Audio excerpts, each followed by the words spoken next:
Hi, Michael. Yes, thank you for having me as a guest on your show. Oh, absolutely. I find this all very interesting, and I thought maybe we could start with you giving us a little more on the background and how did this spiritual journey begin for you? Well, I am from an extremely conventional background. That is very typical.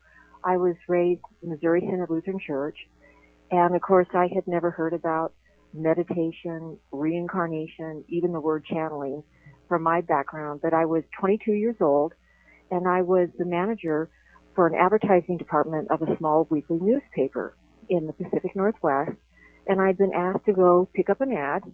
And so I went out to go get the ad at a health food store, and I walked in the door, and the woman at the counter pointed her finger at me, and she said, "You have work to do for Master Saint Germain." And I asked her, I said, well, I was a bit perplexed. I said, "Who is Saint Germain?" And she said, "Well, come here, I'd like to show you his picture." So I followed her to her back office, and there on the wall hung a picture of the Master Saint Germain.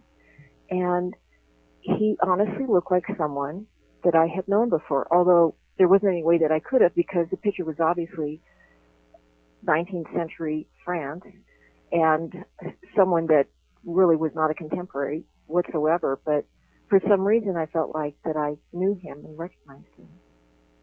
Fascinating. And then I asked her, I said, "Well, who is he?" And she said, "Well, Master Saint Germain is an ascended master." And I said, "Well, who is an ascended master, and or what is an ascended master?" And she handed me a pamphlet about ascended master teaching, and that is when I began to study the ascended master tradition, and she actually became one of my first teachers of that tradition. And what exactly is that? What kind of practice is it? Well, ascended masters are beings just like you and I, souls who have evolved to a point in their evolution where they have spiritually liberated or ascended from the need to even have a physical body. So they exist in other planes or dimensions of reality, in fourth and fifth dimension. And they then pledge as a group to help to serve humanity, so that humanity can also spiritually grow and evolve in their own process here. I see. Now, you waited quite a while to tell your story, from what I understand here, and I'm looking forward to hearing about it now. So, you were able to actually connect. I know, was this on the other side? Was this connection? Well, yes. Interestingly, when I began to study the Ascended Master tradition, of course, one of the major tenets is learning how to do meditation.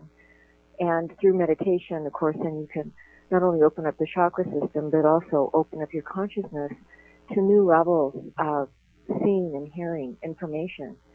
And through that process, I also read many of the biographies of the master teachers, which really display their overall archetypes of consciousness. But they were very beautiful stories about love, about loss, about courage, victory, all of these amazing stories that really inspired me.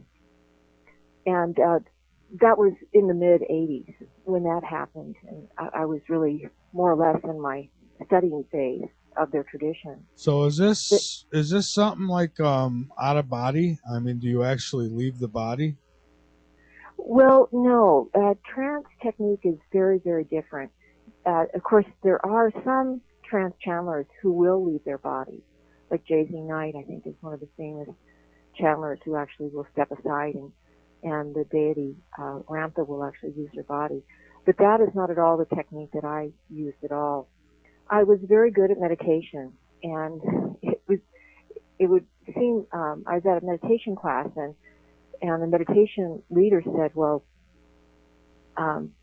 please tell me, what your experiences are when you're in meditation." I said, "Well, there's always spiritual teachers there whenever I'm meditating." And I didn't know, Michael, that was abnormal. And so I could carry out, in my own telepathic response with these teachers, my own educational process. I would ask them things about past lives. They would show me past lives, and also help me with different spiritual techniques just to help me to spiritually grow and evolve. And I remember when I shared that with her, she says, "Oh my gosh, well, you must be a channel." And at that time, I didn't even know what a channel was. But a good friend was attending the class too, and I had shared with him also a dream that I had had in the 80s, which was a very profound dream. And in that dream, four beings in white robes unrolled a map of the United States. But it wasn't your average, everyday looking map. It was a map with massive changes on the coastlines. Obviously, it was earth changes. And also, along with the earth changes on the map, there exuded this very high spiritual energy. And that was a very profound experience for me to see this map. So I'd shared that with him, that I had had this dream. And he was a student of Edgar Cayce, and he said, "You know, Lori, with your susceptibility to easily go into trance, do you think there's a chance that you could ask the master teachers or the spiritual teachers to show you the map again, and we could get some of the details of that map?" And so that's exactly what we did. We agreed to meet in the early morning hours, and we had a little handheld tape recorder, and I went into a meditative state. And in that meditative state, I stayed totally in my body. And when the teachers would appear, then I would say, "Well, they're here." And then we would begin this process of asking them questions, me kind of going back and forth, almost like talking on a telephone would be the best way to describe it. But as the process ensued for me, and I was able to develop my ability to transmit information, it became much more seamless. And now this is an area that I'm really interested in. So what type of events are we talking about here? How much can you rely on the information, obviously? Let's start here. There's always going to be those groups out there that feel like any kind of channeling is evil. Now, I don't feel that way. I don't believe that. I think it's, these are gifts to be able to do these things. But how do you know? How can you be sure the information you're getting is... Well, in A Teacher Appears, this book describes totally my whole process of how I began to channel, actually how I integrated my process. And in one of the chapters, I think it's about midway, I thought, well, what if this isn't of the light? And so I began to question the master teachers myself telepathically and saying, "I want you to show me your light." And so readers can read those sections. And when I would do that, then they would, of course, show me their white, effulgent light. And so, of course, I proceeded without fear on that issue alone. I see. Okay, good enough for me. So now, what causes our coastlines to be changed so drastically? Well, the I'm America map is really a fascinating prophecy. And of course, prophecy is something that is always given to us ahead of time so that we can make positive changes now to possibly lessen or ameliorate their probability altogether. But it was a very drastic message. And the I'm America map itself shows major cities like Seattle and Los Angeles, Houston, Miami, New York, all underwater. And it wasn't so much that it was about the big one hitting California. What they did is that they described a series of events that they said could possibly happen. But again, they always say engendered, in your consciousness, in the choices that you make, is the ability to change this for the greater good. But they always would point out to us that we should look always in the series of events they prophesied, reference points. And in A Teacher Appears, they were very clear about this. And what a reference point is that it's a position in the landscape of the now, or the ever-present now, where one can evaluate or weigh probability. And so they say, place your reference points so you can initiate comparison between these actual events, prophesied events, and then again the possibility of the times. They did say, look for these events before the great purification, the great changes would happen. And they said to first look at how the United States economy is, because they felt that there would be some sort of an overall, not crash of the economy, but a total weakening of the U.S. economy that then would later on affect the entire world. The second thing that they said to look for is overall global warming. And they said that excess water in the ecosystem would cause a lot of problems with the spinning of the earth. And that the spinning of the earth and that excess water could cause activation of tectonic plates, and we'd end up getting worldwide earthquakes. And of course, that's happening. Last but not least, then they talked about a possible meteor that was coming to the earth, and that its impact would also cause further activation of tectonic plates. Now, did they say that it's possible this stuff happens, or because I mean, a lot of the stuff that you're talking about is actually happening now as we speak. Well, exactly, which is why I decided that I wanted to publish a Teacher Appears. It was a lot of ancillary material that accompanied the I'm America map, and in our eagerness 20 years ago to publish the Earth Changes material and then all the subsequent Earth Changes information that, came along with it, it kind of went by the wayside because we just felt like, well, this isn't as important to get out. But now I see that events are accelerating. We have seen several of these reference points, if you will, start to trigger off. And I just think it's very important to share all the information that is there. And The Teacher Appears is the first of a trilogy of that kind of beginning information to help people to spiritually grow and evolve and to deal with these times of changes. I see, and I've got a lot more questions also, but have you been following? I just caught wind of it before I came on the air of this tsunami or giant tidal wave that hit China. No, I didn't. I did try to get onto Google News right before the interview, but I hadn't seen that. What has happened? Well, that's why I was asking you. I'm not sure. I got some friends in the chat who are saying China is pretty much going through some bad stuff right now. So I don't know. Maybe it's something we could check out on the break, I guess. But absolutely. Well, of course, we're living in a time where a lot of massive changes are possible. I think the biggest change that we're facing right now, of course, is global warming, with 95% of all of our icebergs melting. That's very apparent what is happening. Of course, we all know that we've had these massive changes in our economy, and things are kind of held together, with threads. So we are living and entering, I think, into the time of change. Now, it's interesting because when they talk about the time of change, that could be a time that could be as short as 20 years or as long as 2,000 years. So it's almost like an epic, something that we're going to enter into, just a time of geophysical instability. And generation upon generation of people will be born into the time of change. And I don't really feel that we are there just yet, but I do think it's upon us.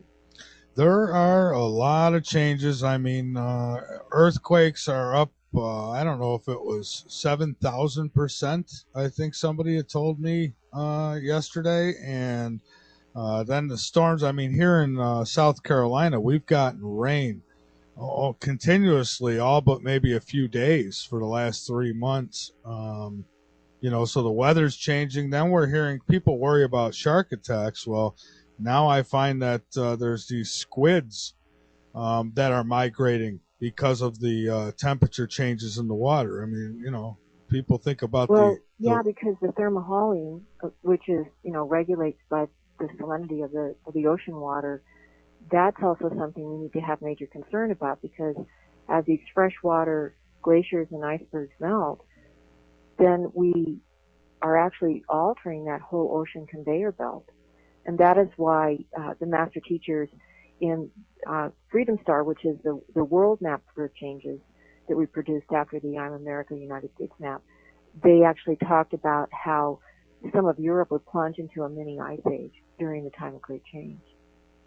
Yeah, I've heard a lot about it, and obviously we've got a lot of changes happening here now. Some are, I guess a lot of people are saying that it's being caused by a celestial body out in space. Now, were you told anything about any kind of event like that?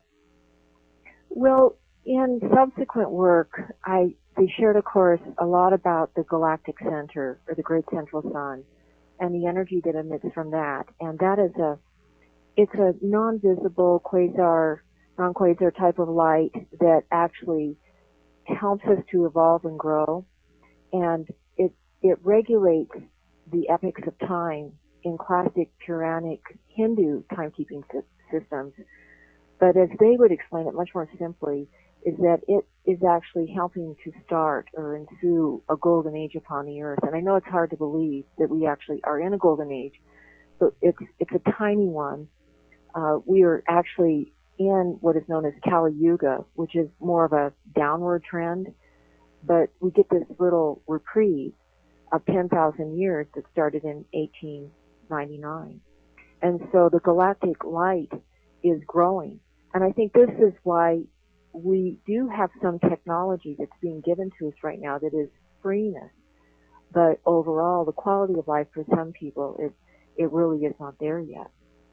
And but they do claim that when we reach the apex of that, which would be around 3,399, we'll have a full force of that galactic light. And you said that we're being given the technology. Who's given it to us? Excuse me, what was that again, Michael? I say you said that we're being given the technology, and I asked who's actually given us. We're being given this from within because of this light. What it does is it stimulates our DNA, and it does several things in doing so. What it does is that it increases our lifespan, so we live for much, much longer. The other thing is that it helps our brain function, and so we are able to retain information. Therefore, we have a better memory function and a better intelligence function. Our intelligence is much, much better, and we're just more able to cognize and engage in critical thinking. And also, it helps us to have more reverence for spiritual information. That is our ability to develop empathy and compassion for the human condition. Yeah, and that's something that we're definitely lacking. And I've been telling people right along, we need to come together. No matter what you think the end game is, we all need to come together. And the New World Order, these forces in power, they like to divide and conquer. And well, it's almost as if this competition that we've all engaged in is actually very anti for the whole human experience. And of course, the master teachers, they say that as we enter into these new times, that we will really understand how scientifically important the law of love is, and we will enter into an age of cooperation, where we will actually learn oneness with the earth and also oneness with one another. You know what I wonder, though, is how come every time we need to learn a lesson, we have to get destroyed? It just seems that is the nature of being a human. And the good thing about crisis, though, is that it's often very unifying. And from that unification, we're able to always evolve things to a new level. Absolutely. And so even though we may go through these times of horrific and catastrophic change, it is also designed to help us evolve and to spiritually grow and to become more self-realized. I see. Now, why do you suppose they came to you and told you this? Why you, and as have they been telling others? Well, I ask that question a lot, especially in a teacher appears. I just had a very difficult time integrating the information. A teacher appears is actually two stories in one. It is my story of coming out of this very conventional, ordinary way of thinking and being exposed to a whole new way of thinking, which are these little teachings from the spiritual teachers, where they talk about transcendence, where they talk about unity, they talk about the age of cooperation, alongside our great need to change. And then also introducing how we can actually use meditation, visualization, and different spiritual techniques to raise our energy and actually come to understand the fourth and fifth dimension which are their dimensions of experience. But of course, it took me a while to integrate. And in fact, I ended up leading the work 3 different times in the book just because I had so much difficulty integrating the material. I see. Yeah, it had to be difficult, explaining all of this. And I don't know, it's hard to say where we're headed. All I can say, I don't know what all the causes are, but we've got sinkholes as well. What's your thoughts on all these sinkholes that are happening? Well, I don't know a lot about them, but I do know with the global warming, we possibly could have changes in just how water is actually functioning underneath the earth with aquifers, and also, there's actually rivers that run underground. So it's very possible that the global warming is causing that. You have all of those northern lands that are under permafrost, and they're thawing. So there are going to be just so many changes, even just from this one event of climate change and global warming. And I don't even think that our science can even wrap their head around what it is really going to mean to us in the long term. Because I know when it began, they were making predictions that we may not see the results from this, in the next 1,000 years. It would be something that many generations down the line would suffer through. But now, the way that they're talking about, they say in 20 years, we will have ramifications from this, primarily in climate change. That's why we're getting these huge superstorms. The other thing that I found that's very interesting is how climate change is going to have such a huge effect on food production. And the USDA, I don't know if people understand this or not, just recently had to rescribe all their agricultural districts just so they could reformat how we're farming and cropping in the United States so that it could fit the new models with the new changes that we have. Yeah, and I don't have a whole lot of faith in the science we're being given in mainstream anyways, because they're still blaming SUVs. And, these changes are happening not just on our planet, but other planets in our solar system. So, you got to wonder what the actual cause is of all this. I mean, I know our sun controls a lot. I think it's just the tragedy that we're politicizing it when we really have a crisis going on. And whatever's causing it, we do have a problem.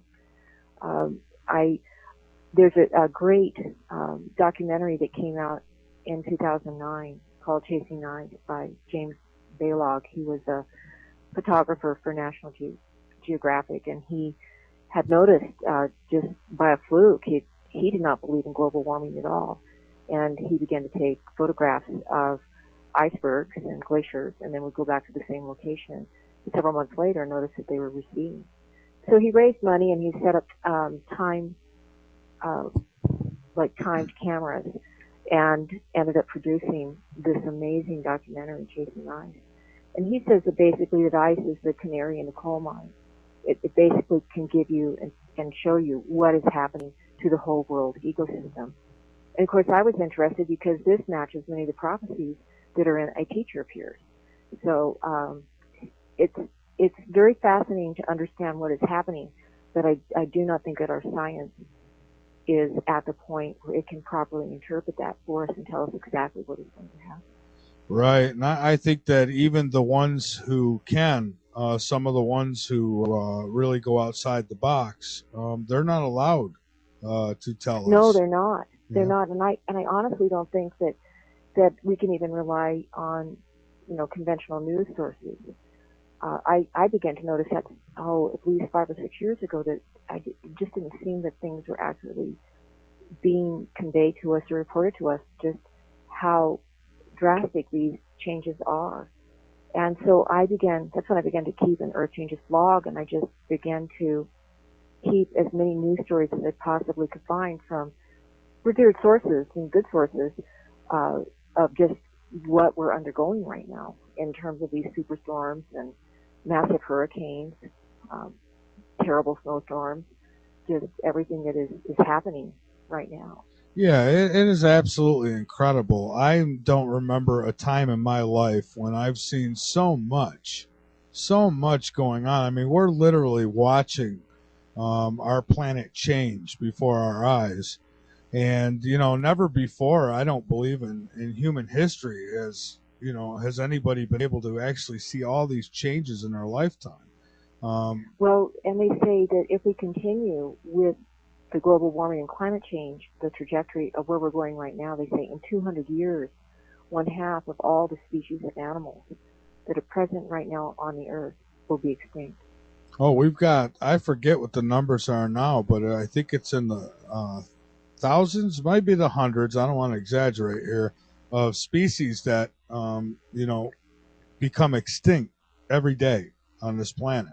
And it's scary. It's a lot going on. I mean, we got the mass fish deaths. There's dolphins that come out of the ocean. They look like they've been put in microwave ovens. And, I know. Yeah. So that was actually one of the prophecies that one of the masters, Katumi, talked about in A Teacher Appears. He talked about how the herds of elk and deer would be completely diminished, that even our domestic horses and cattle would also be threatened. And we asked why, and he went on to say that it was just really simple. It was related to the amount of food that they would have available to use. right. And when people talk about man-made climate change, it kind of takes me over to things like HARP. And, we've seen documentation that proves that the government, military, has tampered in weather modification. And some speculate that they're doing it, to try to save humanity. And I say, well, if that's the case, why not tell us? So, there's a lot of covert weather modification that goes on as well. And some even speculate that they can cause earthquakes. Now, I don't know about that, although I do know that with certain frequency, you can do anything. I've seen people boil water with just frequency. So, well, I've heard it both ways, that the covert changes to our weather. One is that they're trying to stop this onslaught of global warming. That's one theory I've heard. The other is that they're working to remove large population groups. Oh, they are. Yeah, it's depopulation. Brings you to the Georgia Guidestones. They want to knock 3/4 of the population off this planet. And we know that I call them evil minions who run these governments. They've got their safe havens. They've got their underground bunkers, underground cities. It's been exposed. They actually have farms underneath, under the ground. And my best guess is that's probably the worst place to be, because they're probably going to get stuck there, buried there. So, well, I don't think that we totally and can clearly comprehend what this will be like once this breakdown starts. One other thing that I wanted to mention, the drastic changes off to the side. Another thing that the spiritual teachers talked about that was very uplifting, they talked about safe havens or protected areas, places where we could go to actually enjoying the higher spiritual energies that are now coming to the earth, and we could actually raise ourselves in vibration and pursue our own ascension or liberation process. And as they described these areas, Michael, they said that these Golden City areas not only would be safe to live during the times of changes, but they would also be places where our spiritual practice, that is our prayer, our meditation, anything that we do to help the earth during this time of testing and time of changes, would be amplified in a way to help the earth and its inhabitants to grow in energy and vibration. And so there are 5 areas in the United States altogether that are safe? Well, that they consider to be safe areas primarily for interaction with spiritual energy. Now, we consider them somewhat safe from earth changes as well, although we're not certain altogether if that's true or not. But there's no doubt in my mind that these areas are, when you look at them and the areas that they enjoy, they are areas that are very pristine. That is, they're not very populated. So it makes me just think perhaps they know more about the future, and because of that, They want us to know these are these areas where we can actually assist you and guide you in coming to a new dimension of spiritual growth and evolution. Obviously, I think people are gonna, if they buy into it, and ocean levels have been rising. I've just seen a report here where the islands off the Carolinas, they said within the next 10 years won't be there anymore. The water is starting to overcome them. And we see large areas in Alaska where the ice is melting, and they're losing their land. I guess you could say it's flooding. So no doubt that it's rising. So people would obviously want to get away from the coast, and I think good advice also would be to get out of cities. Yes, Which I think so too. I wanted to describe for the listeners the 5 areas just so they would know. They're known as the Golden Cities, and we actually have United States Golden City now if you want to get more information about that. But the first one is in Arizona and New Mexico, and these are really large, so they're large areas, and they're well over 200 miles across. Then there's another one that's in Illinois and Indiana, and I think you might be near one. There's one in Georgia and South Carolina. There is another one in the Pacific Northwest in Montana and Idaho, and then the final one is in Colorado. I see. Well, tell me about the one in my area first. We've learned a lot more about them and how they work. They're sort of based on a sacred geometry, if you will, is maybe the best way to understand them. They have 4 doorways, and each of the doorways carries a different type of energy. It really is a lot like the classic 4 directions in Native American teaching. So they have the north door, the south door, the east door, and the west door. In the center is the star, which has a 40-mile radius, and that is where the energies are the strongest. And I know that center is in Augusta, Georgia, the one that's in Georgia and South Carolina. Mm-hmm. And a lot of times with these Golden City vortices, they're channeling a lot of the energies of the earth itself. So there might be like a lot of beautiful rivers, or a huge lake, or a tectonic fault line of some sort. Sometimes there's a large canyon or a fissure. Like I think that the Grand Canyon probably drives a lot of the energy of the Golden City that I live in here in Arizona and New Mexico. I know that Hell's Canyon probably drives the energies of the one up in Idaho and Montana. And of course the New Madrid Fault probably drives the energies of the one in Illinois and Indiana. Yeah, speaking of faults, I've been worrying about here. Not worrying, I wouldn't say worrying, but I've been giving it a lot of thought. And that is the, between Columbia, South Carolina, and Charleston, there's quite a big fault that I guess has not gone off since the late 1800s, from what I understand. What is the name of that fault line, Michael? Oh, you got me.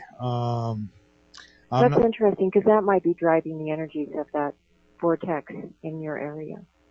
That very well could be. I'm not sure. Do you know, Honey?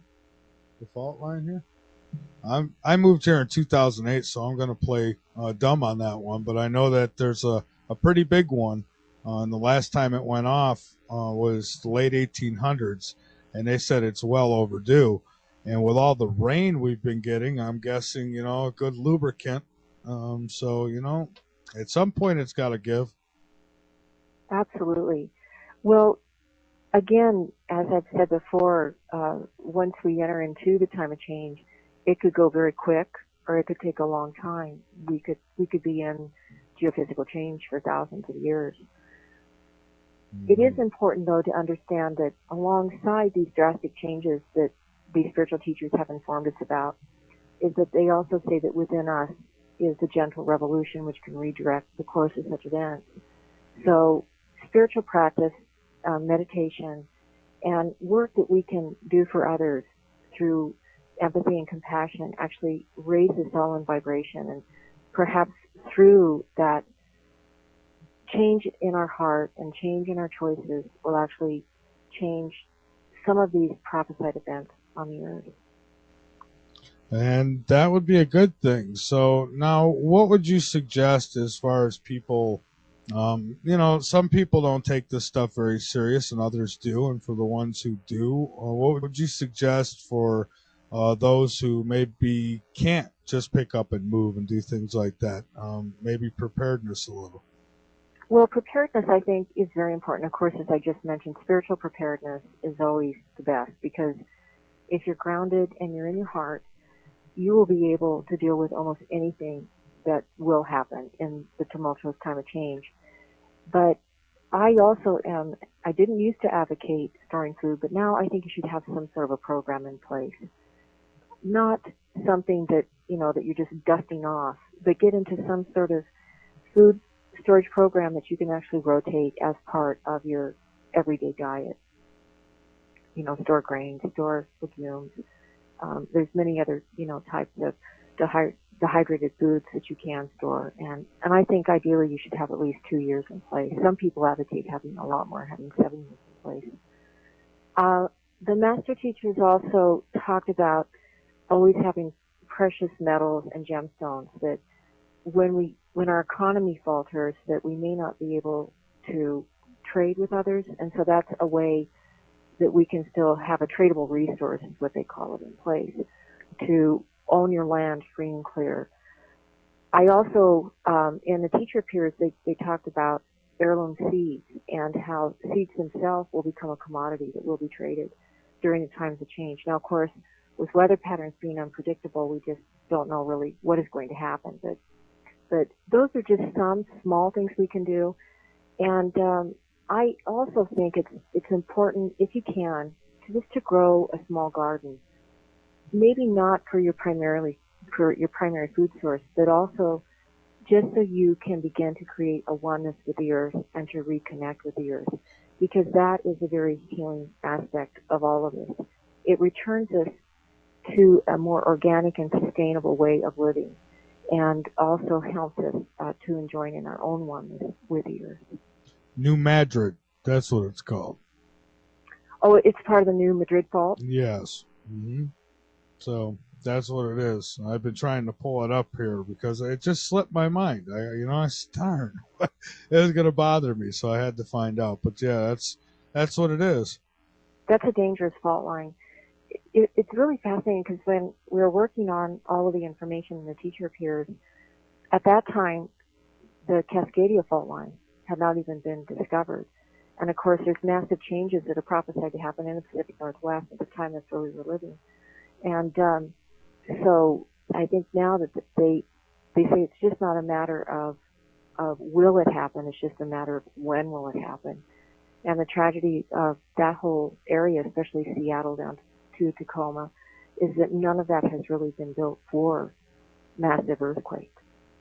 Yeah, I don't think they can prepare for the size earthquakes that I think we'll be getting. I've had guests on for the last 6 years who have told me that the earthquakes were going to pick up. They told me about all this stuff, and we used to think they were kind of out there, and everything that they've said has certainly been coming to play. So the earth is definitely going through changes.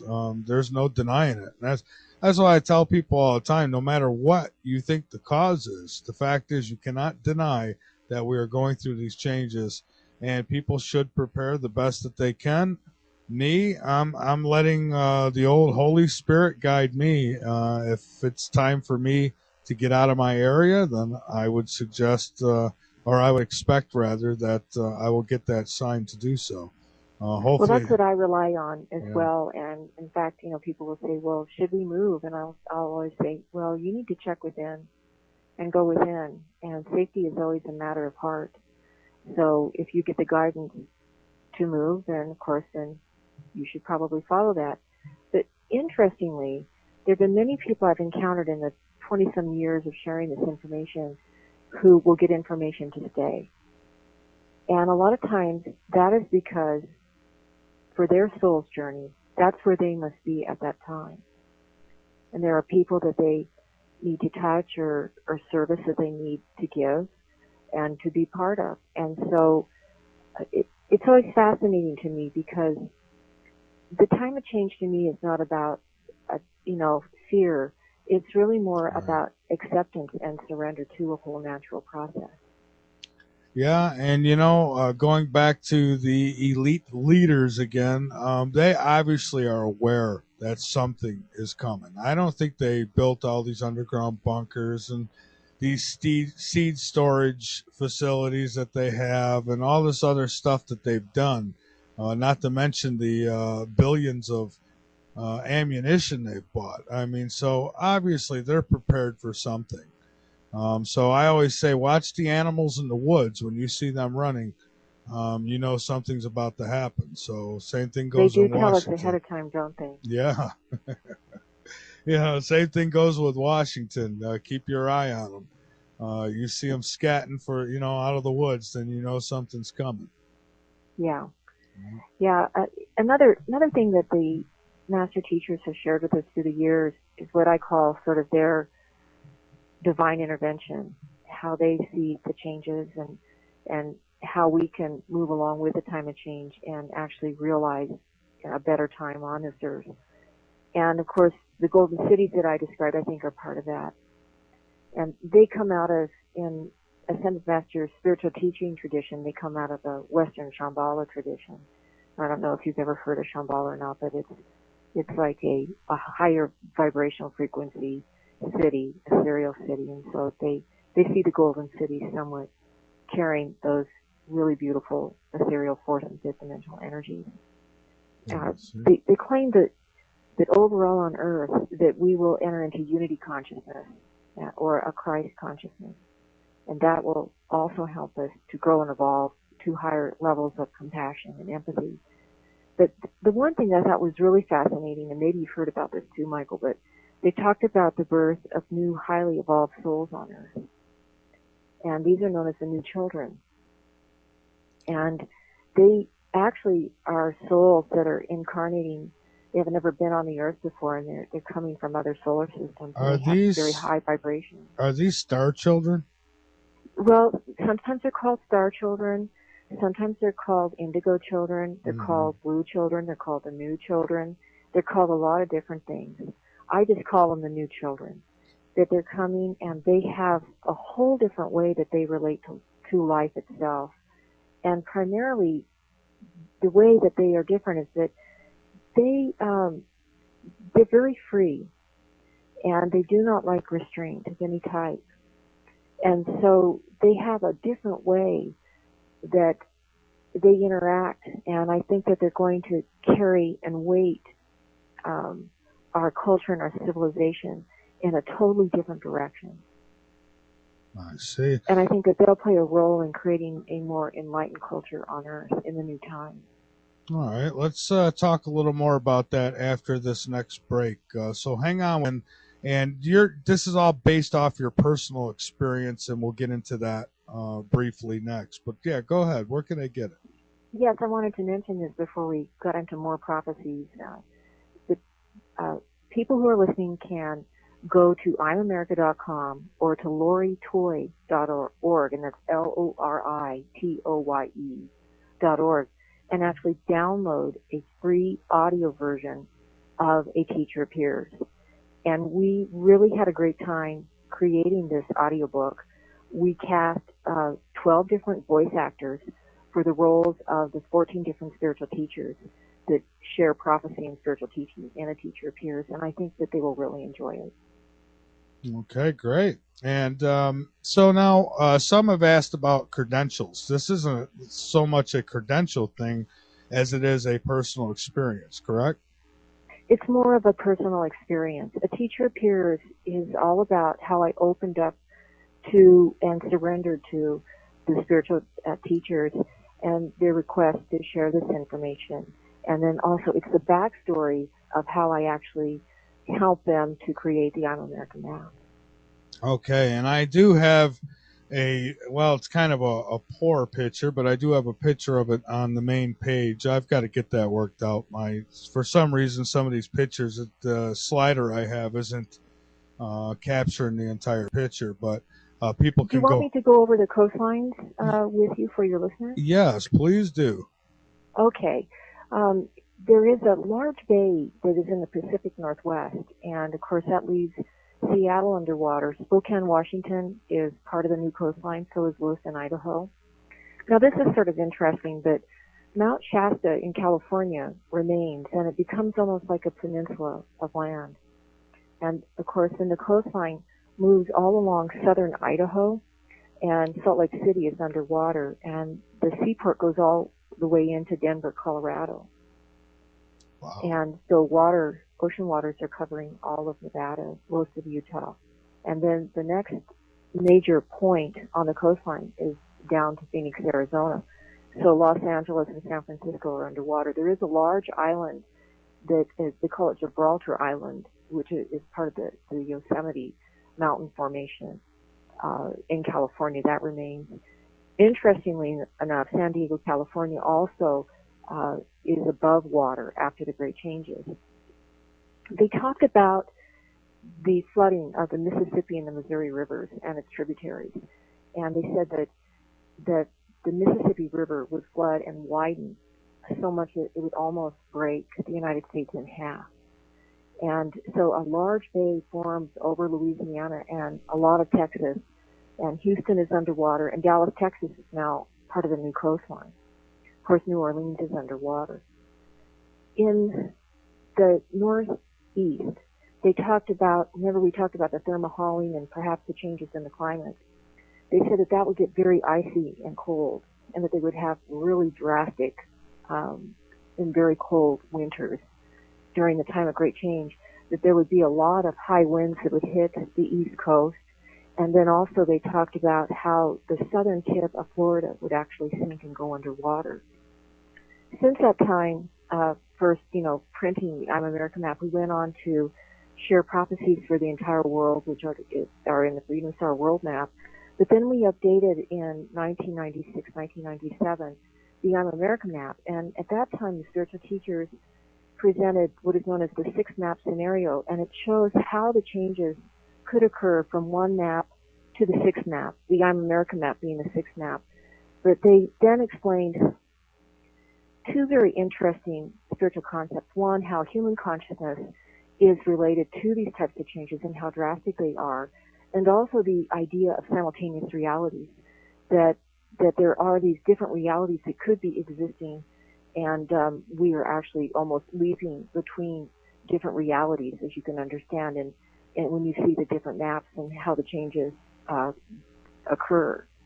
Map number one is probably the lesser of all of them. Map number 5 is actually very extreme. So it really does depict different scenarios and just how we actually can work with consciousness to shift and to change these type of horrific prophecies. I see. So then it could be different timelines, because I've had others tell me that, well, it depends what timeline we're on. And exactly. I think there are different timelines, especially with these changes. And I think, especially with this type of information that we get, that channels, psychics, anyone who's got a telepathic rapport, it comes from the fourth dimension. Some of it does also come from fifth dimension. So it's a timeless type of information. That's why when you ask for datelines and for dates and timeline and that kind of stuff on this type of information, it's rarely, if ever, accurate. So it allows us then to see just how different realities can kind of be shifting between these different types of scenarios. It is really a fascinating study. Yeah, it sounds like it is. And now, can we change this? I mean, I know you kind of talked about it a little bit before, but I mean, can we change the timeline we're on? Are we able to do that? I think we can. And I think that's what the great spiritual teachers, the great avatars, the great adepts that have come to this earth, they actually knew that we could change realities.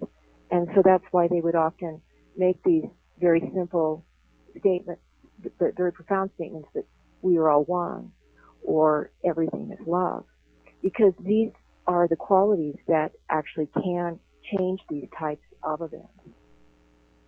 Saint Germain, who is my major teacher, throughout A Teacher Appears, says that this is not an age of competition, that we are in an age of cooperation. And the more that we move into the age of cooperation, we will have more harmony with nature. And when we have more harmony with nature, we won't have these drastic changes. Now, tell me a little bit about past lives, because you did mention that in the early going, and I get so fascinated by these earth changes and these messages, and there's been so many who have talked about this kind of thing, and it's all pretty similar. So, I mean, if we're to believe that everybody is really getting this information, then it's got to be right, because everyone's coming up with the same type of catastrophes, especially when it comes to the coastline.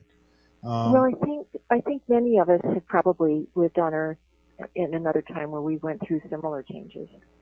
And one theory that I have, and that actually is also advocated in Hinduism and Buddhism to some extent, is that there is sort of a swinging door of souls here on the Earth.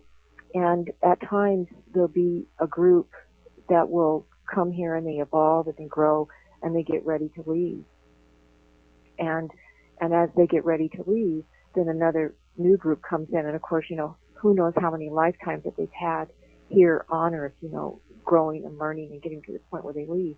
But it does seem like that Earth changes or massive changes to the Earth itself globally seem to accompany a group of souls leaving and a new group of souls coming in. And I did quite a bit of research on this in my book, Divine Destiny, where the master teachers actually gave a map of the Earth the way that it looked before it does now. And they began to explain what the Earth was like then, and then what were the great changes that brought it to its state where it is now. And they talked about the ancient lands of Amaru, the ancient lands of Lemuria, and the ancient lands of Atlantis.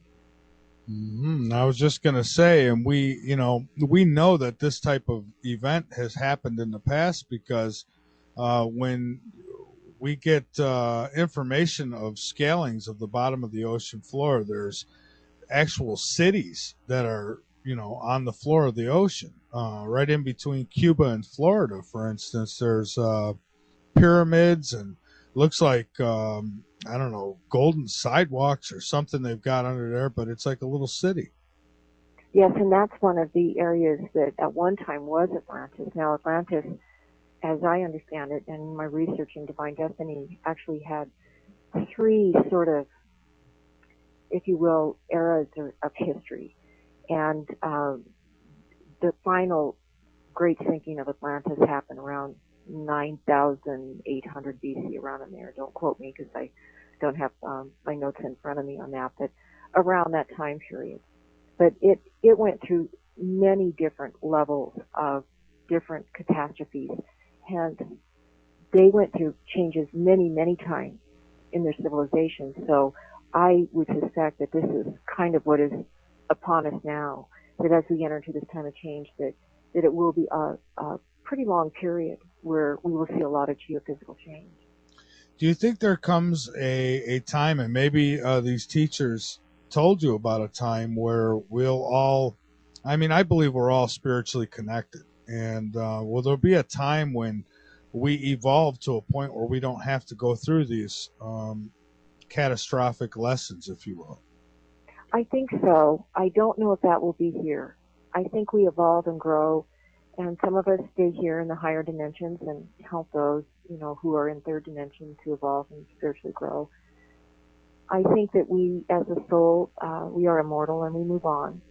And I think we go to different solar systems and lokas, L-O-K-A-S, that's a Hindu idea of a dimension of experience, and they all have different vibration and energy that is best suited for our vibration and energy where we're at. Now, what about the UFO phenomena? Did you get any information on that? Now, I know that just talking with you, that you believe that we're not alone. No, we're not alone, and the master teachers have kind of stayed away from that topic. They seem like they've given me information about what's coming up, but every now and then we'll question them about UFOs and just exactly what you just asked. one thing that is very fascinating about Mount Shasta, and this was in my early days of sharing the American map, is it's sort of a peninsula of land. Well, have you heard of the Billy Meyer material? Yes, I have. Well, I met an individual at a Whole Life Expo in the early 90s, and he looked at the American map and he said, that this is really interesting because this totally matches mappa changes that Sannyasi had given to Billy Meyer. And the main thing that they were using, they were time travelers, they were using the peninsula of land out to Mount Shasta to navigate with when they would come into the earth field. I see.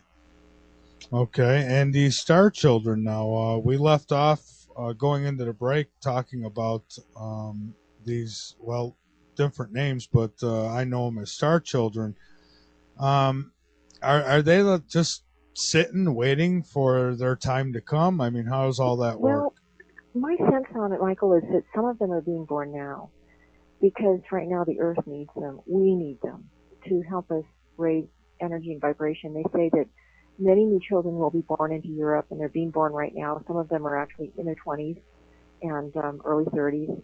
And you can see that what is happening there for human rights is huge. And I think that they are playing a huge role in creating that movement over there. They also prophesied that Mother Mary would be the sponsor, or the sort of the higher energy that is allowing these children to be born at this time, and that many of these souls would be born into South America.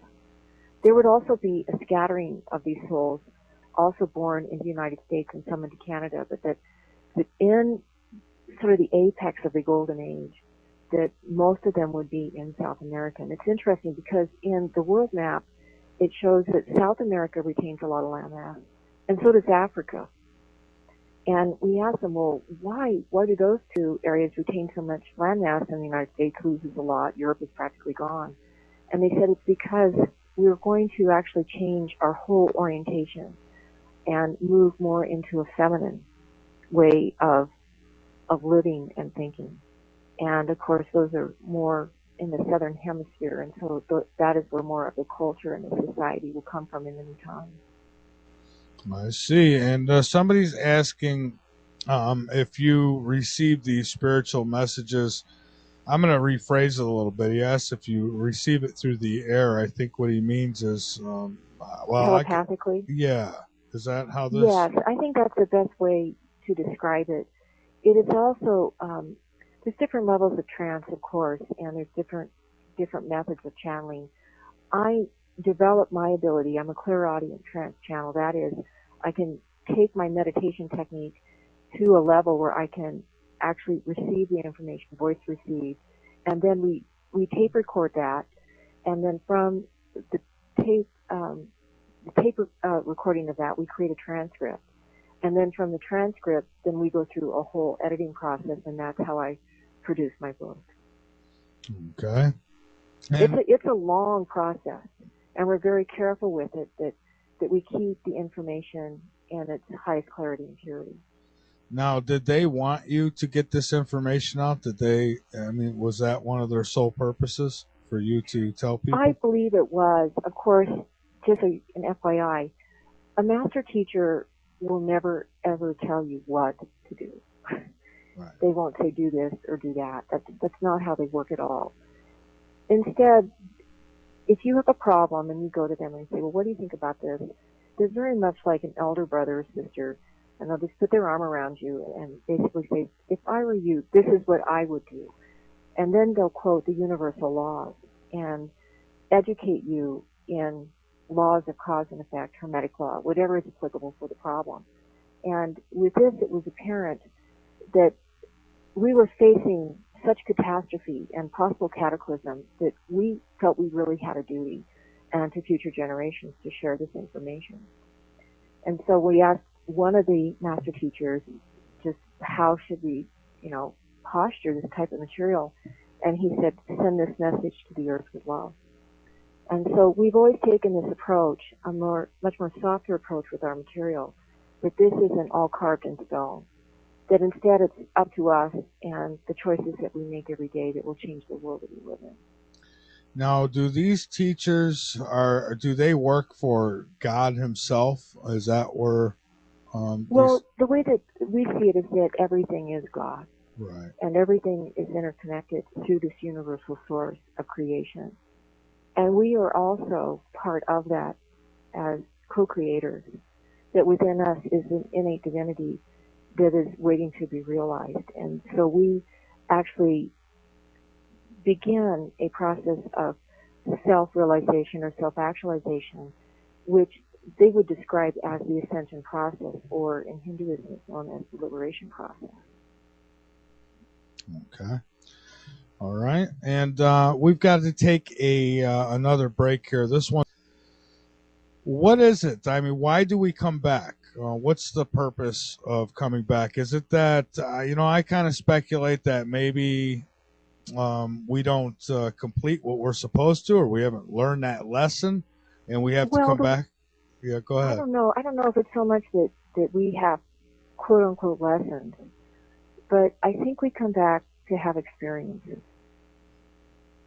Because experiences really is where all of our spiritual growth comes from. And we are learning how to move beyond belief and into experience. Beliefs are powerful things, and I think beliefs play a great role in our co-creation ability. But experience is the most important thing always. Yeah, I think so. I agree with that. I've had psychics who have told me that we choose to be here at this time. Is that what you get? I think so. I heard a great saying one time about this time of change that we're in. They say that during any time of great change, that it is an honor to be alive. That there are many souls that are clamoring to come in here right now at this time, because there's so much negative karma that we can release through going through this, and so much positive dharma or purpose or karma that we can gain also through the process of being here during this time of planetary cleansing. Yeah, that's why I tell people as much as I can to turn off the fake news. You watch that TV news. How many great stories, good stories, stories of hope do you see on the mainstream media? None, really. It's so rare, and yet that is what we as humans, we so deeply resonate to and need. Yeah, exactly. And we try to, we tell people what's going on because that's what we're here for. That's what we're supposed to do. At the same time, we try to throw in solutions. Like we've recently come across a gentleman by the name of Anthony. Last name always slips me, but he's a friend of a friend. And he's been fighting, these evil banks have been trying to force people out of their homes. Well, this guy's located in Hawaii, and he confronted the sheriff's department and the whole justice system, basically judges and all, and confronted them with common law, and he was able to put a stop to it. So there is ways where we could take back our sovereignty, where we can take back our own thinking. People need to think for themselves, and actually realize our own divinity. Yeah. Which is the God source within us, and learn how to rely on that. It's almost as if today, I laughed over your last commercial about the two pills, the blue pill or the red pill, because it's almost as if that we are living in a matrix, and it's almost as if there's two worlds. There's one world of the corporatocracy where we're being lied to, where it's just a lot of nonsense that's always fed to us through news agencies. And then there's another world that we can live in that is beyond illusion, and that is where we are empowered with our own divine spark and know what is right for us and observe and practice our own truth. Absolutely, and that's what we are doing. This internet, I know there's a lot of criticism towards some of the stuff. Let's face it, there's a lot of disinfo that goes across it. But at the same time, I'm sure there is. Yeah, we have been able to connect. I remember growing up being told, well, the people in this country want you dead, da-da-da-da. And now you could talk to people in these other countries, and you could see they're just like you. They want peace. They It's do. yeah, it's the They evil do, is and they driven. want they want spiritual experience, and I think that they want to relate to the goodness that really is in humanity. Absolutely. I couldn't agree more. But we are becoming so polarized as well, which of course is reflected in our culture and our society, especially in our political scene. And I think that is also part of this two worlds that we're simultaneously experiencing. And I think that is probably our soul's challenge at this time is is to find who we are through that and to firmly live and be who we are during these tumultuous times of changes. Absolutely. Now, the question had come up earlier. Are you psychic? I am. It runs in my family, and didn't realize that until I kind of began to write about my experiences and share my experiences, and through that process have come in my own family. People come to me all the time and share their psychic experiences, and we actually think that it does run in the family. And some of the children now that are being born in subsequent generations are also exhibiting signs of being psychic. I see. And to what degree? I guess there's different degrees. Depends on how well you've developed it. Now, what degree I are think, you? well, I don't know if I could call it a degree, but there's a lot of different ways that it can work. Some people will be just all and out psychic and they'll just get impressions and they just know something's going to happen, and that does happen to me quite frequently. There's also, of course, you can have dreams, and dreams are very, they have different degrees and qualities, and I have a tendency to get precognitive dreams. So I pay attention to my dream space because that will sort of guide and lead me to where I need to go. Another area of psychic development, of course, is the intuition. And that's where you can get like the strong gut feelings about certain things. And I think a lot of people are learning to develop that now. In my book, A Teacher Appears, there's a lot of meditation, visualization techniques that you can use to actually develop the intuition and to get greater clarity to tune into who your spirit guides may be, who can actually guide and direct your soul's evolution at this time. I see. I have a few different psychics who come on the show, and there's some who will say, I don't get into the political stuff. They don't want to get into it. And then you'll have listeners who will say, well, if you're psychic, you should be able to pick up on that. But I guess you got to channel into those things, and some Well, refuse to do and it it. doesn't really work like that either. I think No? it's one of those things that sometimes you'll just get a very strong hit, and you're getting it for a reason. And I think if you're getting a premonition or a psychic hit, there is a reason why you're getting it. Of course, there's sometimes you don't get the information, and there's also a reason why you don't get the information. So it seems like it's something that we just can't turn on and off at will. It does seem to have more of a randomness to it. But back in 1996, I began to study two classical forms of prediction. One of them, of course, is based on Taoism, which is Chinese classical feng shui, and I mean the classical, not what's out there in pop stuff. But it's very predictive in nature, and you can actually study landform and that type of thing, and it will tell you quite a bit about things that can happen to a certain person living in a certain sort of a time and place form of prediction. But the one that really appealed to me the most and that I resonate very deeply with is Jyotish, which is Hindu astrology or Vedic astrology. And that is a very reliable form of prediction. It can tell you quite a bit about what will happen in a person's life and also what's happening more in the world scene. I see. Okay. Is there anything here that we haven't hit on that you'd like to hit on? Well, if you have the time, what I have here Oh, are we about 20 do. prophecies that I thought would be kind of interesting to share. This is all updated work that I have put together, and I kind of organized it by region.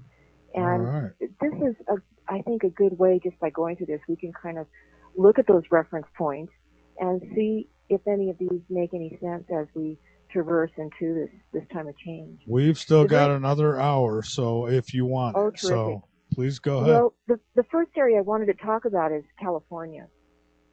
And one thing that they talked about is that during global warming that we would see many forest fires in that region. especially in the Southwest. And of course, right now, we have a lot of forest fires all throughout the whole West United States. Right. So I think that's one of those that's obvious. They said that, of course, Mount Shasta would stay intact throughout all the global changes. And that they also said the series of quakes may occur in California, but the most horrific quakes are activated by global warming, and that is because it places pressure on tectonic plates. And they say first we may see the flooding of California. So look for floods in California. Okay. Another thing is that they said that tectonic shifts linked to California are also linked also with Washington and Oregon, and that we would see changes when we get into the most horrific changes, that we would see changes throughout the whole west coastline from British Columbia, Canada, all the way down to South America. Wow. Now, this is kind of an interesting prophecy. In the Pacific Northwest, I guess it's not exactly Pacific Northwest, but Montana, but they talked about the Yellowstone caldera. And they said that the Yellowstone caldera is actually linked to the physical formation of a series of mountains that will form in the central part of the United States. Now, what is interesting is that about 15 years ago, the U.S. government was doing some research, and they were actually doing photography based on heat of the Earth, and they actually could see that they're underneath in the central part of the United States. They could see that there's some mountains that are actually beginning to form, and they call that study Deep Probe. And if you go on my website, I think it would be under Earth Changes or under Prophecies. In that area, you'll find the PDF that actually has the information of that government study.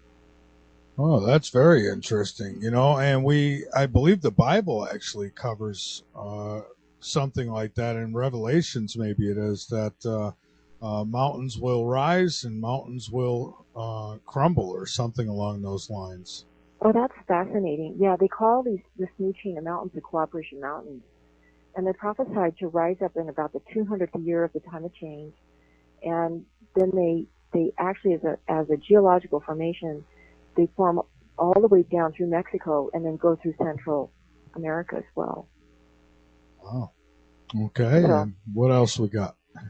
Well, the Yellowstone caldera, this is interesting. They say that it's allegedly linked to the volcanic system of the Cascade Mountains. So they say to always watch Mount Baker, that Mount Baker will tell you the vulnerability and the susceptibility of the Yellowstone caldera erupting. And so we did ask them, will it erupt during the time of change? And they said, oh, unequivocally it will. So it will erupt sometime in the time of change. We just don't know when. But to watch Mount Baker, because that will kind of tell you what that volcanic system is actually doing. Okay, interesting. And we have had a lot of volcanic activity happening around the globe. So yeah, all part of that ring of fire. Yeah, it's all been activated. Mm-hmm. They said that the new coastline would extend from the states of Idaho and into Utah, which is similar to the America map. And that this is sort of an interesting prophecy back down to the southwest. They said that in New Mexico that there's many underground caverns and that they're filled with natural gas and are very susceptible to explosion. Wow. I know. Yeah. Interesting prophecy. And I don't know if it's true or not, but I do know for a fact that in parts of Arizona, especially in the White Mountains, that David Hatcher Childress has written quite a bit about this, that there's a whole underground system that the Native Americans knew about. And Geronimo would enter in somewhere in the White Mountains and go into an underground cavern where he would follow an underground river and then come out in the Chiricahua Mountains, which are down into southern Arizona. I see. Now, what did you say would explode? I'm sorry. The underground caverns of New Mexico. Okay. And apparently, this is what I've heard. I don't know if it's true, but allegedly, the Native Americans have always known about the underground caverns, and they knew which caverns were filled with gas, poisonous gas, and which ones were safe for them to travel in. So they navigated kind of the underworld that way. Well, you look at what's going on in Louisiana right now, too. There's a giant sinkhole that they say could explode. It's full with all kinds of gases and chemicals, from what I understand, and they've actually evacuated areas around it because it just keeps growing. Is it natural gas or man-made chemical? Hard to say because the information on what it is exactly comes from the very people who'd rather we don't know about this. So, I see. so it's really hard to say. But I know that there's been a lot of speculation about it exploding, and then you think about the BP oil spill. There's supposed to be a fracture down there, and we've been told that methane gas is building like a giant bubble in the ocean. Now, I haven't heard a whole lot about it as of late, but that was the last report I got, that there was this huge bubble forming, and if it exploded, what a catastrophe that would be. Oh my gosh, yes. And some of the prophecies for that area are really unusual. They talk about in the Texas coastline and all that, the new coastline, that because there'll be such a major change in the salinity of the water, that it's how much salt is in the water to fresh water, that there'll be many new forms of life that will actually be discovered in that area in the new times. And when I talk about the new times, that's the time period that we enjoy after we go through the time of change. New forms of life. I wonder if that could even mean these. I don't know if you've heard about them. The mermaids. Have you seen that documentary? Yes, I have. That's really fascinating, and I think there are just so many species that exist on Earth that we're just not aware of. I think so too, and I know people are divided on it. Half the people think it's bull, the other half think that there's something to it. I'm one of those who feel there's something to it, because you go to all the websites that are involved, and they've got the big Homeland Security slapped right on them. So they've taken these sites over. There's anyways a lot of evidence that points, at least for me, that there's something to be said about this mermaid stuff. Now, here's another thing about that same area of Texas, prophecy that's interesting. They say that also the salinity of the ocean waters will change all the weather patterns, not only in that area of Texas, but that will have a direct effect on the weather patterns in South America. Because not only do the changes change coastlines, but they change the way that the weather patterns are actually, how wind is distributing over the earth. Yeah, and you've got certain crops, plant life that, and even wildlife that is used to a certain climate, and once that starts changing, bad things happen. Here's another interesting prophecy. They say that Houston and San Antonio will be covered by ocean waters, and Texas may see new coastlines up to 120 miles inland from the present-day coastline. Wow! So that's huge. What big cities would be affected there? Well, of course, Houston would be, Dallas would be on the new coastline. That's what I have in front of me, but everything in between there, of course, would be underwater. I don't know how deep that bay would be, but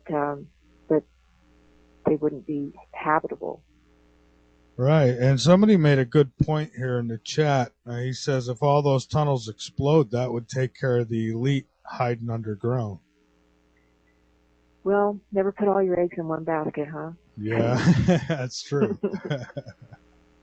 This is interesting. Of course, we know this, but they talked about on the East Coast that the East Coast would be hit by many superstorms, and they said that superstorms will cause much death and destruction, but many of the souls that leave will later return to Earth when there will be a higher consciousness on Earth. Mm-hmm. And I think that's what when we talk about the Mayan calendar, they never said that it was going to be the end. That it basically, some say it was just the end of the calendar, but I think it was descripted to me that there was, a higher consciousness coming. And absolutely, I see it, Michael, as the beginning of the beginning. I think that we're just in these very seminal, foundational states of this new time and a new way of thinking. And the thing is, it's interesting is alongside the growth of this higher consciousness, there are also these great changes. And it's almost like the two of them sort of exist side by side and make certain that we don't miss any opportunity to grow and to learn. Right, absolutely. Now, this is an interesting prophecy for the East Coast, New England and Canada, and they say colder weather than normal. Remember, I talked about that kind of mini ice age that is possible in Europe and then also in the Northeast United States, and unseasonable seasons. That is a sea sign of seasons. So, warm December, cold July. And then, of course, more winds that are prophesied and terrible storms to hit the East Coast. And we've seen that, of course, with Sandy. Yeah, and you know, I've seen some strange stuff the last 5 years. I mean, I remember my last December I spent in Rochester, New York. We had the entire month of December was in the upper 60s, low 70s. That's just that's not right. It should be snowy and cold. Well, the seasons are just really off right now. I know that a lot of friends that I have the garden, they just say, wow, this was a crazy year. They're finally getting produce, but it took a long time. It was just a very cold year. Yeah, especially in the New York area. May come the greenhouses. Yeah, I think that might be where we're all going to be going. Here's an interesting one, earth changes on the East Coast. But the U.S. East Coast is especially vulnerable to climate change, with major changes in weather in Washington, D.C., New York City, Philadelphia, and Boston. And again, there'll be the very drastic seesaw of the seasons again. Which leads us to, these are some interesting prophecies I wanted to share. And this is more updated information from the spiritual teachers, where they talked about the migrations of people. Because not only will we have changes in climate, changes in coastline, changes in the way the weather patterns are and how crops are grown and all of that, we'll have major changes in population and where people will be living and where they will migrate to. So the first migration that they were very clear about is that they said that as the Baja Peninsula erodes, that this predicates a new wave of population migrations. This, they said, would be one of the very first migrations that we would experience. And that migration will move through Arizona and then into New Mexico. Okay. And then migration number 2, and they say as people leave California due to global warming and climate change, that migration will then continue into Utah, Arizona, and Colorado. We're seeing some of that now, of course, but I think they're talking about a more intense migration. Yeah, I mean, look at how things will be so dry in some of the mountaintops, and then all of a sudden this rain will come like it's Noah's Day, and mudslides come down and cover entire, towns. Well, and not only that, I think that there'll be some areas that will be in complete isolation, because we have to consider, too, transportation. That we could have a complete, not only a shutdown of our economy, but we'll also probably see at some point, if we do see the worst changes, we'll see some sort of shutdown in our transportation and just how food is transported, fuel is transported. If roads and highways and train stations and airports are not being maintained, how are we going to move things? We're not going to be able to. So there will be some areas that will go into complete isolation at times of changes. And this sort of relates to that, so I kind of wanted to preface that first before I got into migration number 3. Okay. They said that as Earth experiences changes in oceanic currents, and again, that's the thermohaline, migrations of the U.S. East Coast begin, and many people migrate into Ohio, Illinois, and Indiana. Now, this is the interesting part. They said that many of these people from New York and Washington, D.C. migrate to these areas and help to form the nexus of many bright and thriving, sustainable, agricultural-based communities, because each community will have to become sustainable because they just won't have the resources that will be transported in. Uh-huh. Interesting. And the fourth migration, they say the East Coast migrations will also establish on the southern and eastern sides of the Great Lakes region. But they also say that Lake Michigan may break or flood. And I think that that's probably related to the New Madrid Fault. But what I thought was the most interesting, Michael, about the information on the migration is where people would not be migrating from. Okay. So those are the 4 migrations and the 4 patterns that they identified. So basically, it's the southwest, there'll be huge migrations, and the northeast, there'll be huge migrations, but not as many from the northwest or from the southeast. And that's just the people who survive all this mess, who will be the ones migrating. I mean, I know some think of like, millions and millions of people migrating, and yeah, probably. But I think that, a lot of the population, as you mentioned earlier, will get wiped out because they're not going to be prepared. I mean, if the power is out and all this stops, just dead in the middle of winter, how many people are going to freeze to death? Exactly. So, again, I hope that we don't see these worst times in order to experience the best that life has to give us. But I think it does help to know that these are possibilities and probabilities. And then we can use spiritual practice, prayer, in order to change these possible scenarios. Well, yeah, and I do a lot of that. I really do. And it pays off. It does. It works. It does. I don't know what it is about prayer, but it does work. There's also positive prophecies as well. And I'd like to share this one about Canada. And they say that the interior lands of Canada will develop new agricultural crops to produce food for many in the new times. And many new types of grains that are of higher vibration are prophesied to be developed. And they say that eating of these grains will open the third eye, and that in that time that grain will be known as the food of the gods, because it has the ability to hold and contain monatomic elements. And I don't know if you've ever studied much about monatomic elements, but monatomic gold it's a type of mineral that you can take into your body, and it actually will open your third eye chakra and then allow you to perceive the 4th dimension and also have 5th dimensional experience.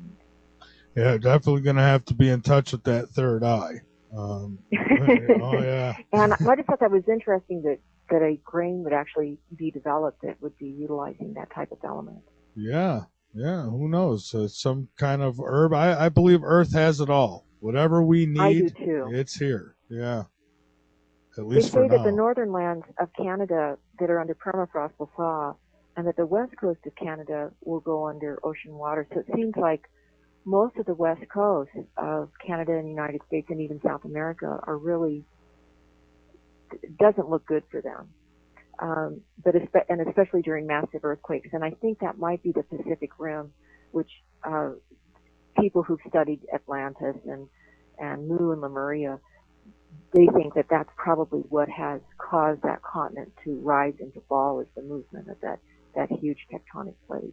We have a listener who asked if you could repeat that last part again, and I think it's worth saying. About the Pacific Rim. Yeah. It's actually, there is a map of tectonic plates that, Google it and you can find it and study that.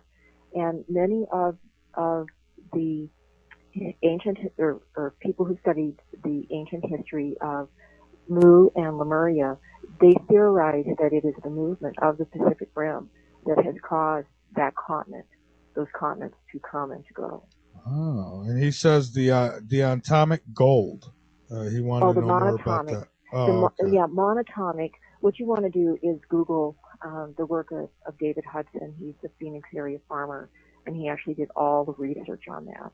And I'm not an authority on that, so I don't want to say any more about it. But just look up that, and you'll find quite a bit of information on the web about that. All right, great. Next. It's a higher dimensional type of mineral that once you take it into the body, it accelerates the whole Kundalini system, the human energy system. That's fascinating. Yeah, it really is. It really is, and there's a lot to it. Here's another interesting prophecy for Canada, that there will come a time on Earth when Earth will experience continuous light, and this will be near Baffin Island. Now, I kind of let this prophecy kind of ramble around my head for a while. Then I realized after taking a trip to Alaska, what they were talking about, and they're talking about that that's where the new pole is going to be, that it's going to be a pole shift. So if there's continuous light, it's likely because that's where the North Pole is going to be. And so this indicates a physical pole shift, and that's where the final resting place will be. And this is what the spiritual teachers say, that when this light appears, that it will signify the end of the tumultuous time of change of the great purification, and it will also lift the earth out of the great purification and into a greater state of knowledge and spiritual consciousness. Well, let's hope some of that's right. I hope it could happen today, and I think it can. It is all, of course, it's contingent on the types of changes, the types of choices that we make. Yeah, I think you're right. Okay. And what else we got? Well, I've got interesting prophecies for Europe, and I don't usually get too deep into prophecies away from the United States and Canada, just because most of us, we all want to know what's going to happen where we live. But I think it's important to know that the spiritual teachers have given information for those areas, and they say that 100 to 120 miles inland of the low-lying areas of Europe is a major depletion of coastlines due to global warming. And I thought that was kind of fascinating, because I think they're discovering that already, that's what will happen. And just to make it clear, the melting of the ice cap. Just to make it clear to everybody, these are the prophecies that were given to you by these spiritual teachers, correct?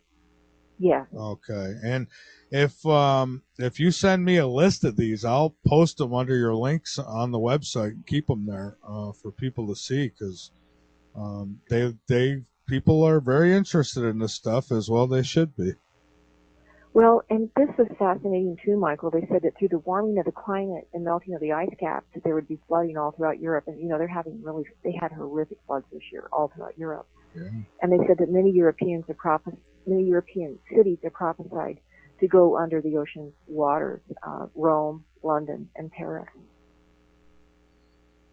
Fascinating. Yeah. Yeah, I mean, there's so many different prophecies that they shared. It's very, very clear that we're going to be up for a whole different world by the time all of this is done. Oh, yeah, I believe we will. And again, we could see it happening. Believe me, I would love so much to just wave my hand at everybody who says all these changes are coming and say you're crazy. But I can't, because the proof is right before my eyes every single day. Well, it seems like that we are having many of these changes, although I must admit myself, and I'm much more conservative for dealing with such radical information, I personally will be surprised if we will see it in our lifetime. But I do think that our children and our children's children will see these changes, and they will be dealing with this, and it will be a very, let me put it this way, it will be a way either to unify them or to divide them. That's why it is important for all of us now to instill in our children the knowledge and the ability to overcome these things that we have so ungracefully allowed to happen. And it's we really have through our non-sustainable practices, and that just seems to be systemic everywhere. Yeah. In our economy, in our food system, and just our whole way of life, and of course, our addiction to fossil fuels. And the solutions are there, but it seems to be more and more difficult to even apply the solution. I don't know if it's as much an addiction to the fossil fuel as it is to the greed. I would agree with you on that. Absolutely. This is an interesting prophecy in the Middle East. Of course, one thing that they always prophesied was some sort of a nuclear catastrophe in the Middle East. But I found this interesting. They said that they were not going to give specific prophecies just right now, because there's so much turmoil in the Middle East that they really couldn't even read the collective consciousness. But they said in the next 2 years that more information will be released about what they see will happen in that area. Okay. All right. And what else? You said you had 20 of them. And Well, I kind of summarized a lot of them. oh, Of course, okay. some of these we talked about already. They said that there'd be a large earthquake in Europe, and they said that there's a fault line that runs from the Scandinavian nations down into Germany and south onto Spain. And then they said that new lands would emerge off of Spain and Portugal. And then this is sort of interesting. They said some of Europe will be under ice, some of the lands will be under water. And this gives a physical land of rest akin to a cleansing or a purification. So Europe floods and then ices. And here's my biggest fear of all of this, and you know, it's all pretty scary. I'm personally not scared of the changes that are coming. I mean, you know, somebody's got to go through it. Why not me? That's why I'm here, I guess. But Yeah. what really scares me is these nuclear facilities, these power plants that we have all over the planet. And what, you know, we might be able to survive all the other stuff that happens, but now all those things melting down simultaneously, and I don't know. It seems pretty grim. Yes, it does, because of course that can change and alter our DNA, and we may be living in totally different bodies if we reincarnate back on the earth. Yeah, you know, 2 heads and 5 feet, and I mean, I'm making fun of it, yes, but and I that's guess the true. recent news about Fukushima is grim. And Yeah. I tried to cover some of that in my blog, trying to find reliable sources, news sources about what is happening. Oh, I know, and you know, and it's so much work. The mainstream media don't even touch it. They try to stay away from it because they're directed to. Well, and Chernobyl was really a disaster as well that was not covered in our news media, and Fukushima is 10 times worse than Chernobyl. Oh yeah, it's much worse, and it's going to get even worse yet because those containers are sinking into the ground. They're going to collapse. So. And from what I understand is that some of the fishes now that they're catching off our west coast of the United States, they've been tested and they have cesium in them. Yeah. So of course, I think I covered that. That would be on my blog too. That would give the sources for that information as well. Yeah, and people will say, "Oh, what's causing all these deaths with the birds and the dolphins and whales?" Well, you know, I could think of a couple things that might contribute to it big time, and certainly, our poisoning the planet is not helping any of this. So there's some people who believe that the Earth changes are a way to handle all this. That is tabula rasa, clean slate. Oh yeah, Earth is alive. Going through this, it can wipe out this, lower mentality that wants to just destroy the Earth, and then it allows a new pristine or fresh population to come forward, and who knows, perhaps maybe we'll do it again, but maybe we won't.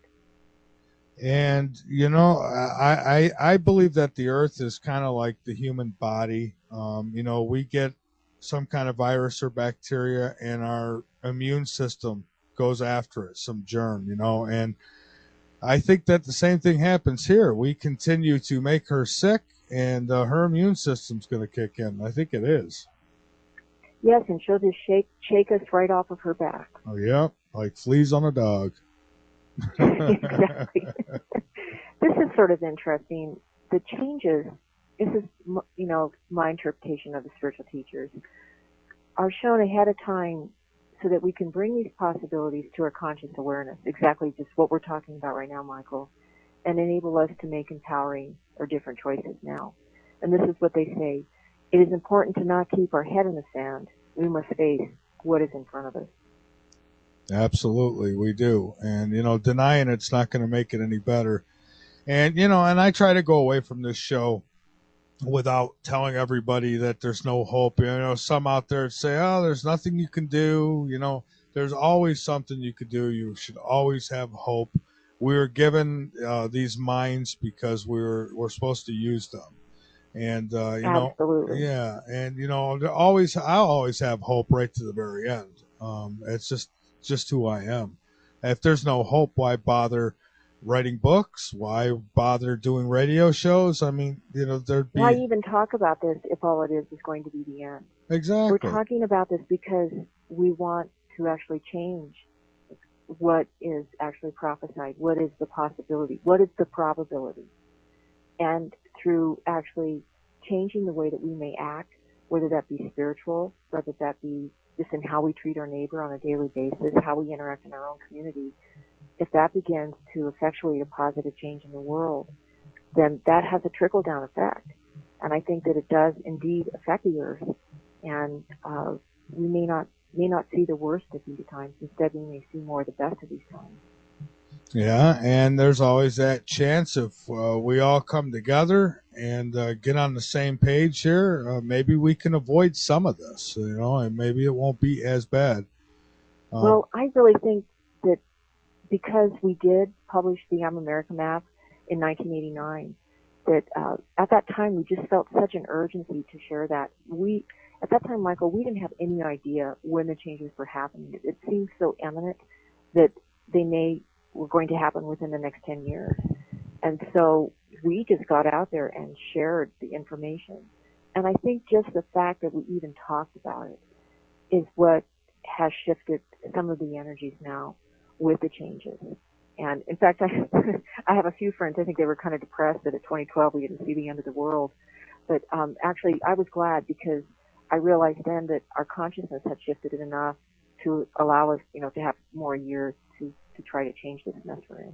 I have people who listen to this show who get mad at me if I don't agree that the world's going to end, and if I don't agree that there's some big giant dwarf star up there that's coming to get us. Now, see, but I don't dismiss it either. It's possible. There's evidence that points towards these things. So, I'm not totally against it, but I'm one of those, before I, pull the fire alarm, I like to have absolutely solid proof. Me too. Yeah. And what I have learned through working with prophecy and these predictions for over 20 years now is there's just a lot of confluence and convergence of information. And I think that above all is what we need to look at and also study the science behind it as well, and then make our own plan of action. Again, it all gets back to our own inner guidance and where we're guided and directed spiritually. That's right, and I had a very reliable source on the other side once tell me that there is a God. So I have no doubt about that. I have my own personal relationship with God, and for me, I don't care what religion people are. I don't care, if they worship rocks or what it is, as long as they're not hurting others and they're trying to do the right thing and helping others even, then I think they're on the right path.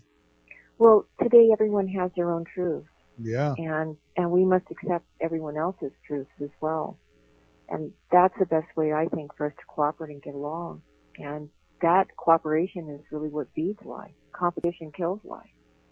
So if we say your truth is wrong and my truth is right, where does that take us? Back into polarity. But into accepting all the truths, we move into cooperation. I kind of like to leave you with this because I think this is so positive and just where we've been talking towards, Michael, is that the master teachers say that a new consciousness will ensue on earth. And after the time of change, that's when we will enter into the time of cooperation. And they say this: proceed without fear and welcome the birth of the new time. Mm-hmm. I like that statement because it means that the new times could be right now.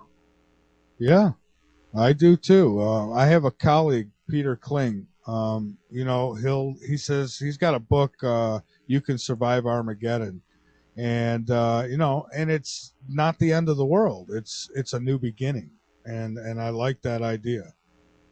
We're at the beginning of the beginning. Yeah, I think so. Absolutely. So why don't you tell everybody once again where they can get the book and any other information that you'd like to put out there. By all means, go right ahead. And if there's anything else you want to touch on, we still got a few minutes if you like. Okay, Michael. If they'd like to receive a free audio version of A Teacher Appears, they can go to IamAmerica.com or to LoriToye.org, and that's LORITOYE.org. If they want to get any information about the prophecies that we've shared and talked about in this program and some of the spiritual information as well, they can go to LoriToye.com. And I have tons of free information. And there they'll also find links to my YouTube station and also to my Earth Changes blog, which you can have really a great time going through and reading all the different news articles I've been collecting for the last 6 years on Earth Changes. Awesome. So there's a ton of information out there that we're offering. Well, I'm glad that we crossed paths because very interesting. I love the book, and I would love to have you on again in the near future, and maybe you could give us some updates. Absolutely, that would be terrific. I have 2 more books in this trilogy, so hope we get to talk about that then.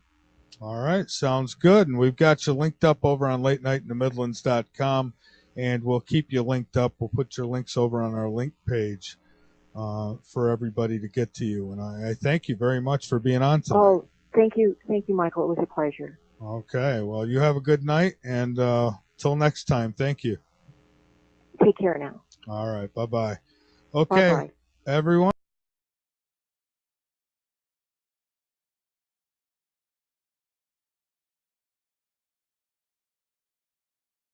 Own process here. I see. Now, you waited quite a while to tell your story, from what I understand here, and I'm looking forward to hearing about it now. So you were able to actually connect. I know, was this on the other side? Was this connection? Well, yes. Interestingly, when I began to study the Ascended Master tradition, of course, one of the major tenets is learning how to do meditation. And through meditation, of course, then you can not only open up the chakra system, but also open up your consciousness to new levels of seeing and hearing information. And through that process, I also read many of the biographies of the master teachers, which really display their overall archetypes of consciousness. But they were very beautiful stories about love, about loss, about courage, victory, all of these amazing stories that really inspired me. And that was in the mid-'80s when that happened. And I was really more or less in my studying phase of their tradition. So is this something like out of body? I mean, do you actually leave the body?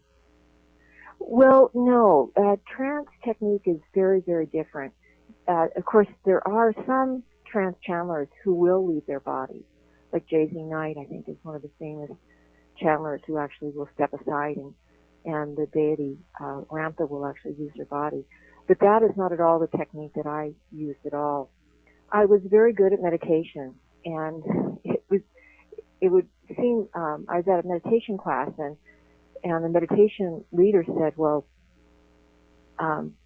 please tell me, what your experiences are when you're in meditation. I said, well, there's always spiritual teachers there whenever I'm meditating. And I didn't know, Michael, that was abnormal. And so I could carry out, in my own telepathic response with these teachers, my own educational process. I would ask them things about past lives. They would show me past lives, and also help me with different spiritual techniques just to help me to spiritually grow and evolve. And I remember when I shared that with her, she says, oh my gosh, well, you must be a channel.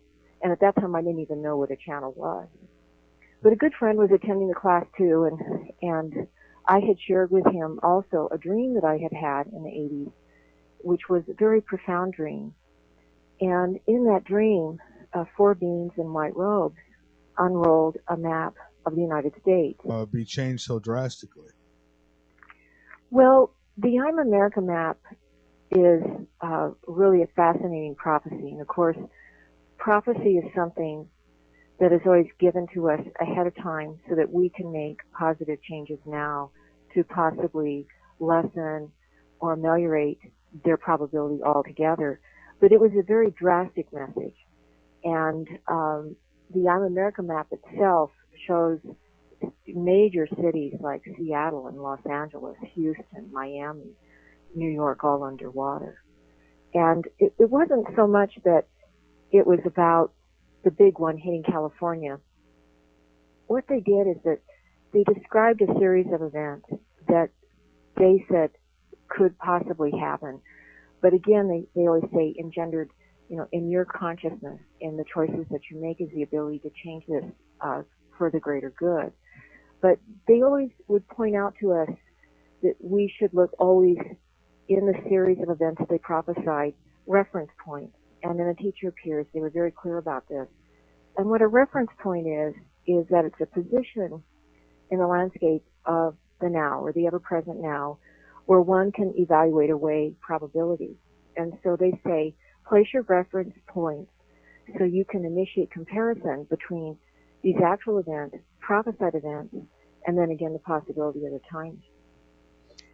They did say, look for these events before the great purification, the great changes would happen. And they said to first look at how the United States economy is, because they felt that there would be some sort of an overall, not crash of the economy, but a total weakening of the U.S. economy that then would later on affect the entire world.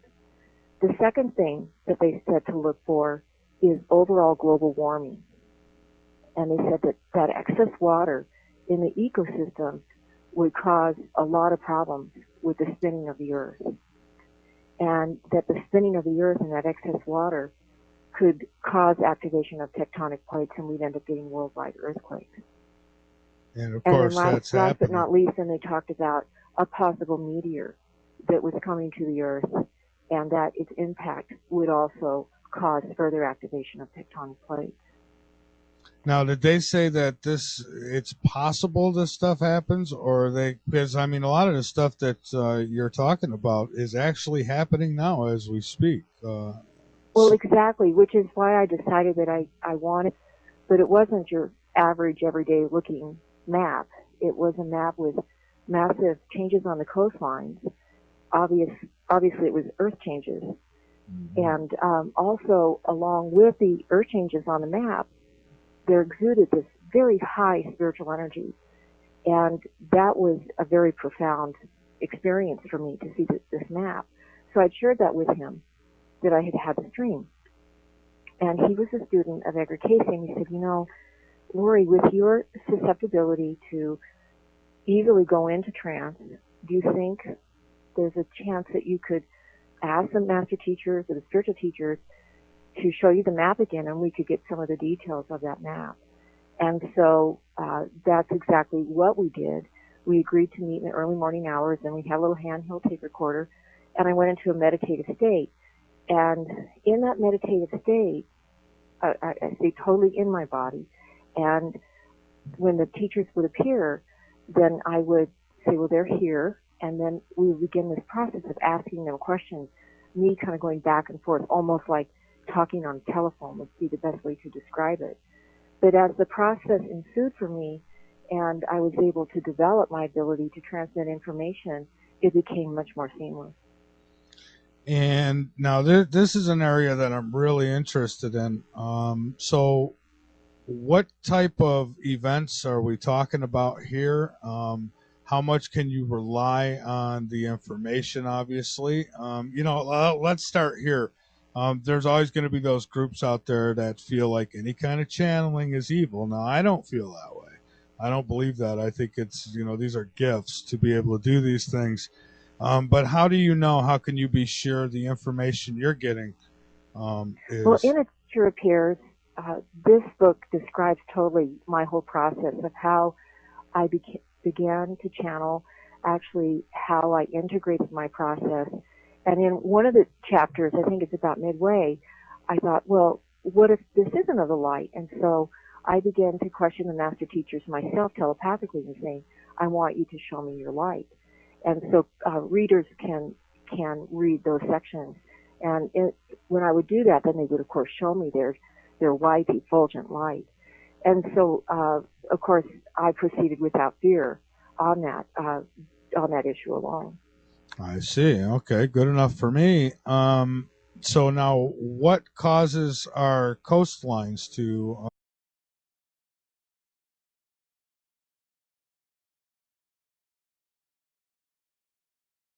Hi, Michael. Yes, thank you for having me as a guest on your show. Oh, absolutely. I find this all very interesting, and I thought maybe we could start with you giving us a little more on the background and how did this spiritual journey begin for you? Well, I am from an extremely conventional background. That is very typical. I was raised in Missouri Synod Lutheran Church, and of course, I had never heard about meditation, reincarnation, even the word channeling from my background. But I was 22 years old, and I was the manager for an advertising department of a small weekly newspaper in the Pacific Northwest, and I'd been asked to go pick up an ad. And so I went out to go get the ad at a health food store, and I walked in the door, and the woman at the counter pointed her finger at me, and she said, "You have work to do for Master Saint Germain." And I asked her, I said, well, I was a bit perplexed. I said, "Who is Saint Germain?" And she said, "Well, come here, I'd like to show you his picture." So I followed her to her back office, and there on the wall hung a picture of the Master Saint Germain. And he honestly looked like someone that I had known before, although there wasn't any way that I could have, because the picture was obviously 19th century France and someone that really was not a contemporary whatsoever. But for some reason, I felt like that I knew him and recognized him. Fascinating. And then I asked her, I said, "Well, who is he?" And she said, "Well, Master Saint Germain is an ascended master." And I said, "Well, who is an ascended master, or what is an ascended master?" And she handed me a pamphlet about ascended master teaching, and that is when I began to study the ascended master tradition, and she actually became one of my first teachers of that tradition. And what exactly is that? What kind of practice is it? Well, ascended masters are beings just like you and I, souls who have evolved to a point in their evolution where they have spiritually liberated or ascended from the need to even have a physical body. So they exist in other planes or dimensions of reality, in fourth and fifth dimension. And they then pledge as a group to help to serve humanity, so that humanity can also spiritually grow and evolve. And they're to publish a teacher appears. It was a lot of ancillary material that accompanied the I'm America map. And in our eagerness 20 years ago to publish the Earth Changes material and then all the subsequent Earth Changes information that, came along with it, it kind of went by the wayside. Because we just felt like, well, this isn't as important to get out. But now I see that events are accelerating. We have seen several of these reference points, if you will, start to trigger off. And I just think it's very important to share all the information that is there. And The Teacher Appears is the first of a trilogy of that kind of beginning information to help people to spiritually grow and evolve and to deal with these times of changes. I see, and I've got a lot more questions also, but have you been following? I just caught wind of it before I came on the air of this tsunami or giant tidal wave that hit China. No, I didn't. I did try to get onto Google News right before the interview, but I hadn't seen that. What has happened? Well, that's why I was asking you. I'm not sure. I got some friends in the chat who are saying China is pretty much going through some bad stuff right now. So I don't know. Maybe it's something we could check out on the break, I guess. Absolutely. Well, of course, we're living in a time where a lot of massive changes are possible. I think the biggest change that we're facing right now, of course, is global warming, with 95% of all of our icebergs melting. That's very apparent what is happening. Of course, we all know that we've had these massive changes in our economy, and things are kind of held together, with threads. So we are living and entering, I think, into the time of change. Now, it's interesting because when they talk about the time of change, that could be a time that could be as short as 20 years or as long as 2,000 years. So it's almost like an epic, something that we're going to enter into, just a time of geophysical instability. And generation upon generation of people will be born into the time of change. And I don't really feel that we are there just yet, but I do think it's upon us. There are a lot of changes. I mean, earthquakes are up. I don't know if it was 7,000%. I think somebody had told me yesterday. And then the storms. I mean, here in South Carolina, we've gotten rain continuous